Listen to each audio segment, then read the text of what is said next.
ለኢትዮጵያ ባህር ኃይል አዲስ መፍትሄ የኦማን ወደብ ለኢትዮጵያ ባህር ኃይል።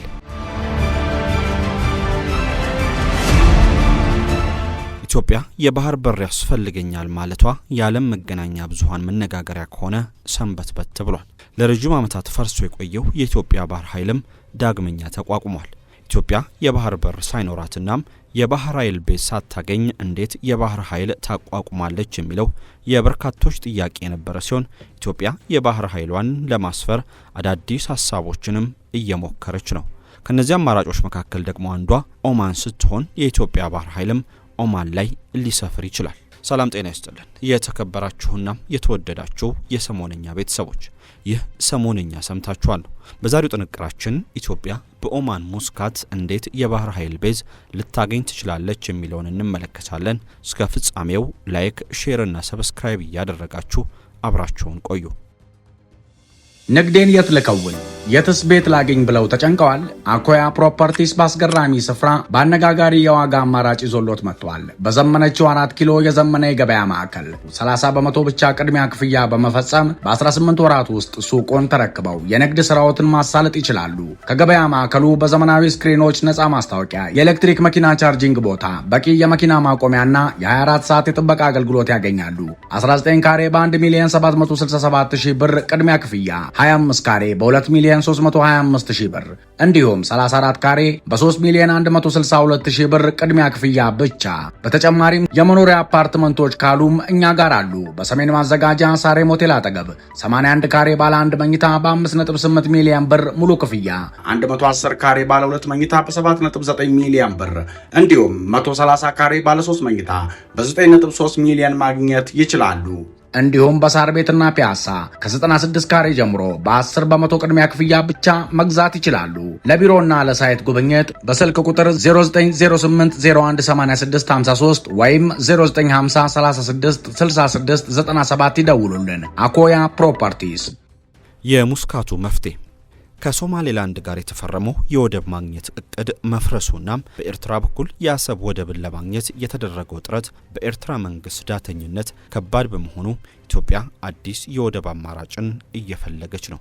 የእንግሊዝና የህንድን ባህር ኃይሎች ይዛ የምትገኘው የመካከለኛ ምስራቋ የኦማን ሱልጣኔት ለኢትዮጵያ አማራጭ መሆን ትችላለች እየተባለም ይገኛል። እንዴት ኦማን ለኢትዮጵያ ወደብ ትሰጣለች የሚለውን ከመመልከታችን አስቀድመን በመሬት ላይ ያሉትን እውነታዎች እንደሚከተለው እናብራራቸው። ባህር አልባው የኢትዮጵያ ባህር ኃይል በ1948 ዓ.ም የኢትዮጵያ ሮያል የቀዳማዊ ኃይለ ሥላሴ የባህር ኃይል የሚል ይፋዊ ስም ተሰጥቶት ቋሚ የጦር ሰፈሩን በምጽዋ ወደብ ላይ አቋቋመ። በ1950 ዓ.ም ላይ 3 ተከታታይ ዓመታትን የፈጀው ታላቅ ግንባታ ስራው ሲጠናቀቅ የኢትዮጵያ ሮያል የባህር ኃይል ከንጉሠ ነገሥቱ የምድር ጦርና የአየር ኃይል በመቀጠል በኢትዮጵያ የጦር ኃይሎች ጠቅላይ መምሪያ ስር በሶስተኝነት ተደመረ። የኢትዮጵያ ባህር ኃይል ታሪክ እንደሚያስረዳው ሲቋቋም ጀምሮ ዋና ግዳጁ የነበረው በቀይ ባህር ጠረፎች ላይ ቁጥጥርና አሰሳ የማድረግ ቋሚ የቅኝት ግዳጅ ሲሆን ዋነኛ ማዘዣውን አዲስ አበባና ምጽዋ ላይ በማድረግ በመጀመሪያ በክቡር ዘበኛ የምድር ጦር ምክትል አዛዥ ስር በመቀጠልም የጦር ኃይሎች ጠቅላይ አዛዥ በሆኑት በንጉሠ ነገሥት ቀዳማዊ ኃይለ ሥላሴ ዘኢትዮጵያም ዋና የጦር አዛዥነት ስር እንዲመራ ተደረገ። የኢትዮጵያ ሮያል የባህር ኃይል በቆይታው ዘመን የናቫል መኮንኖች ማሰልጠኛ ኮሌጅ በአስመራም፣ የዳይቪንግ ማሰልጠኛ ኮሌጅ በምጽዋ፣ የስፔሻል ኮማንዶ ዩኒት ማሰልጠኛ ኮሌጅ በምጽዋ፣ በአሰብና በአስመራም የባህር ኃይል የመገናኛና ጥገና ኮሌጅ በቀይ ባህር ዳህላክ ደሴት ላይ እንዲቋቋሙ ከማድረጉም በላይ በንጉሠ ነገሥቱ መልካም ፍቃድና ጥረት በዓለም ስመጥር በሆኑት የሮያል ኖርዌጂያን የባህር ኃይል ኮሌጅ፣ የብሪቲሽ ሮያል ባህር ኃይል ኮሌጅ፣ የጣሊያን ናቫል አካዳሚ፣ የዩናይትድ ስቴትስ ናቫል አካዳሚ፣ የሶቪየት ናቫል አቪዬሽንና በሌሎችም ታዋቂ የባህር ኃይል መኮንኖች አካዳሚዎች የኢትዮጵያና የኤርትራ ተወላጆች በከፍተኛ ቁጥር እየተላኩ ትምህርት ቀስመው በአማካሪነትና በአሰልጣኝነት ሀገራቸውንና ሕዝባቸውን እንዲያገለግሉ አድርጓል። በዛ ዘመንም ሀገራችን ኢትዮጵያ በቀይ ባህር በኩል 1000 ኪሎ ሜትር የባህር በር የነበራት ሲሆን ከቀጠናውም አልፋ በዓለም አቀፍ ደረጃ ገናናነቷን ያስመሰከረች ሀገርም ነበረች። ነገር ግን በ1983 ዓመተ ምህረት የኢህአዴግ መንግስት ለውጥ ሲያደርግ የኢትዮጵያ ባህር ኃይል እንዲፈርስ ተደርጓል። ከቅርብ ጊዜ ወዲህ የዓለማችን አያል ሀገራትን ጨምሮ በርካታ የባህረ ሰላጤው ሀገራት በአፍሪካ ቀንድ በቀይ ባህርና በህንድ ውቅያኖስ ዳርቻዎች የወደብ ግንባታና የወታደራዊ ጦር ሰፈር መስረታ ፉክክር ውስጥ መግባታቸው ይታወቃል። ሀገራችን ኢትዮጵያ በቀጠናው ያለው የሀገሪቱ የጦር ሰፈር መስረታና የወደብ ግንባታ እሽቅድድም ነገሮችን በጥሞና በመመልከት ለንግድ መርከቦቿ ደህንነትና በአካባቢው ያለው ፉክክር ወደ ፊት ሊያመጣው የሚችለውን ማንኛውንም ተጽዕኖ ግምት ውስጥ በማስገባት የኢትዮጵያን ብሔራዊ ጥቅምና የንግድ መርከቦቿን ደህንነት አስተማማኝ በሆነ መንገድ ለማስጠበቅ በአዋጅ ቁጥር 1100/2011 መሰረት የኢትዮጵያ ባህር ኃይል ምንም የራሱ የሆነ የባህር በር ባይኖረውም የመከላከያ ኃይሎች አካል ሆኖ ተቋቁሞ ወደ ስራ ገብቷል። የኢትዮጵያ ባህር ኃይል አሁን ላይ ራሱን በሚገባ በሰው ኃይልና በመሰረተ ልማት በስልጠና እያደራጀ ጠንካራና መሰረት ያለው የሚሰጠውን ተልዕኮ መፈጸም በሚያስችል አግባብ ወደፊት መራመድ የቻለ ክፍል እየሆነ መጥቷል። ኦማን የመካከለኛው ምስራቋ ስዊዘርላንድ። ኦማን ከሌሎች ሀገራት ጋር ያላት ግንኙነትን በጥንቃቄ የምትከታተል ሲሆን ለማንም ጠላት ያለመሆን ከሁሉም ጋር ገደብ ያለው ግንኙነት መፍጠርንም እንደ መርህ ትጠቀማለች።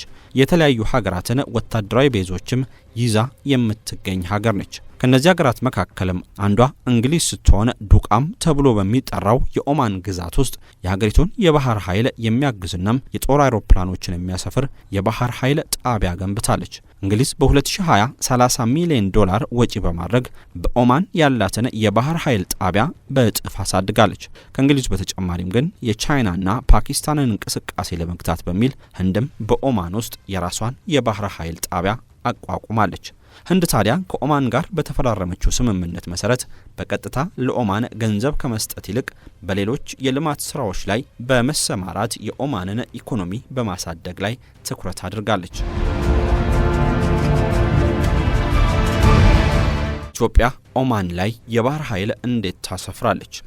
ኢትዮጵያ በቀጥታ የኦማንን የባህር ዳርቻዎች ለወታደራዊ ቤዝነት ለመጠቀም መክፈል ያለባትን ገንዘብ ለመክፈል አቅሙ ላይኖራት ቢችልም ከኦማን ጋር ግን ለየት ያለ ስምምነት ልትፈራረም ትችላለች። ይህ ስምምነት ምን ሊመስል ይችላል የሚለውን አብረን እንመልከት። ኢትዮጵያ ለኦማን የምታቀርበው ምንድን ነው? ኢትዮጵያ ለኦማን የምግብ ዋስትና፣ የንጹህ ውሃ አቅርቦትና የተፈጥሮ ሀብቶችን በማቅረብ ኦማንን ማሳመን ትችላለች። የመጀመሪያውና ትልቁ ኢትዮጵያ ለኦማን ልታቀርበው የምትችለው የውሃ ሀብቷን ነው። ኦማን በበረሃ መሃል የምትገኝ ከውጭ ሀገራት ውሃን ለማስገባት ከፍተኛ ገንዘብን የምታወጣ ሀገር ስትሆን ኢትዮጵያ ደግሞ የአፍሪካ የውሃ ማማ የሚል ስያሜ የተሰጣት በውሃ ሀብቷ የተንበሸበሸች ሀገር ናት። ኢትዮጵያ ይህን እድል በመጠቀም ለኦማን ከፍተኛ የውሃ አቅርቦትን በመስጠት የባህር ኃይል ቤዝን በቀላሉ በኦማን ውስጥ መገንባት ትችላለች። ሌላኛው ኢትዮጵያ ለኦማን ልታቀርበው የምትችለው የተፈጥሮ ሀብት የነዳጅ ሀብቷን ነው። 7 ትሪሊየን ኪዩቢክ ጫማ የተፈጥሮ ጋዝን በኦጋዴን አካባቢ ያገኘችው ኢትዮጵያ ይህን የተፈጥሮ ጋዝ ለኦማን በማቅረብ የጦር ቤዝን በኦማን ባህር ዳርቻዎች ላይ የማግኘት እድሏም ሰፋ ያለ ነው። ከአፍሪካ ትልቁን የአየር መንገድ የያዘችው ኢትዮጵያ የኢትዮጵያ አየር መንገድ ኦማንን ዋነኛ መዳረሻው እንዲያደርግ በማድረግ የኦማንን የአየር ማረፊያዎች ማነቃቃት ትችላለች። በተጨማሪም የኢትዮጵያ አየር መንገድ የኦማንን የአየር መንገድ በመጠቅለል የአየር መንገዱን ወደ ውጤታማነት የማምጣት እድልም አለው። ይህን ሀሳብ ለኦማን በማቅረብም ኢትዮጵያ የባህር በር ተጠቃሚ የመሆን እድሏን ማስፋት ትችላለች። ኢትዮጵያ በምላሹ የምታገኘው ኢትዮጵያ በዱቁም ወደብ ላይ የባህር ኃይሏን ለማስፈር የ50 ዓመታት የሊዝ ስምምነትን ከኦማን ጋር የመፈራረም እድሉ አላት። ወደቡ ሙሉ ለሙሉ በኢትዮጵያ ቁጥጥር ስር ቢሆንም ኢትዮጵያ ወደቡን ከመጠቀም ባለፈ የባለቤትነት መብትን ማግኘት አትችልም። እንደ ህንድና እንግሊዝ እንዲሁም ቻይና በኦማን ወደብ ላይ ለ50 ዓመታት ጦሯን የማስፈር መብት ግን ይኖራታል። የዱቁም ወደብም ለአዲሱ የኢትዮጵያ ባህር ኃይል ዋነኛ ቤዝ ሆኖም የሚያገለግል ይሆናል። ሊያጋጥሙ የሚችሉ ችግሮች ኢትዮጵያ የባህር ኃይል ቤዝ የማግኘት እድል ያላት ቢሆንም የባህር ኃይል ቤዙ ግን ከበርካታ ችግሮች ጋር ሊመጣ ይችላል። የመጀመሪያው ችግር ኢትዮጵያ የምትፈልገው የቀይ ባህርን ሆኖ ሳለ የኦማን ባህር ዳርቻዎች ግን ለኢትዮጵያ የቀይ ባህርን ሳይሆን የህንድ ውቅያኖስን አሊያም የአረብ ባህርን ብቻ ማስገኘት መቻላቸው ነው። የኢትዮጵያ ባህር ኃይልም በቀይ ባህር ቅኝት ለማድረግና አካባቢውን ለመቆጣጠር በየመንና ሶማሊያ በኩል የማለፍ ግዴታ ውስጥ ይገባል። የሁለቱን ሀገራት ፍቃድ ማግኘት ደግሞ ከባድ በመሆኑ ኢትዮጵያ በቀይ ባህር የመሳተፍ እድሏ አነስተኛ ይሆናል። ከሁሉም ሀገራት ጋር ሰላማዊ ግንኙነትን ብቻ የሚፈልገው የኦማን መንግስት ከሌሎች ሀገራት ጋር ላለመጋጨት ሲል ኢትዮጵያን የባህር ኃይል ቤዝ ሊከለክላትም ይችላል። በተለይም ሌላኛዋን የአረብ ሊግ አባል ሀገር ግብጽን ላለማበሳጨትና ከግብጽ ጋር ያለውን ግንኙነት ለማጠናከር ኦማን የባህር ኃይል ቤዙን የመከልከል እድሉ አለው። በኦማንና ኢትዮጵያ መካከል ያለው ርቀትም ጉዳዩን አስቸጋሪ የሚያደርገው ሲሆን የኢትዮጵያ ባህር ኃይልም አስፈላጊ ቁሳቁሶችን ወደ ኦማን ለማሻገር ቢሊዮን ዶላሮች ያስፈልጉታል። በአጠቃላይ ግን ኢትዮጵያ የባህር ኃይሏን በምስራቅ አፍሪካ ላይ ማስፈርና የቀይ ባህርን መቆጣጠር ካልቻለች ሌሎች አማራጮችንም የመጠቀም እድል ያላት ሲሆን ኦማን ከነዚህ አማራጮች ውስጥ አንዷ የመሆን እድል አላት እያልን የዛሬውን በዚሁ አጠናቀቅን። ሰናይ ጊዜ። ንግዴን የት ልከውን የትስ ቤት ላገኝ ብለው ተጨንቀዋል?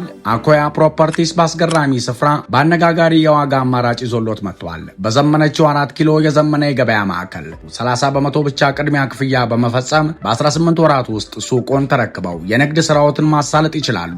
ከገበያ ማዕከሉ በዘመናዊ ስክሪኖች፣ ነፃ ማስታወቂያ፣ የኤሌክትሪክ መኪና ቻርጂንግ ቦታ፣ በቂ የመኪና ማቆሚያና የ24 ሰዓት የጥበቃ አገልግሎት ያገኛሉ። 19 ካሬ በ1,767,000 ብር ቅድሚያ ክፍያ፣ 25 ካሬ በ2,325,000 ብር እንዲሁም 34 ካሬ በ3,162,000 ብር ቅድሚያ ክፍያ ብቻ።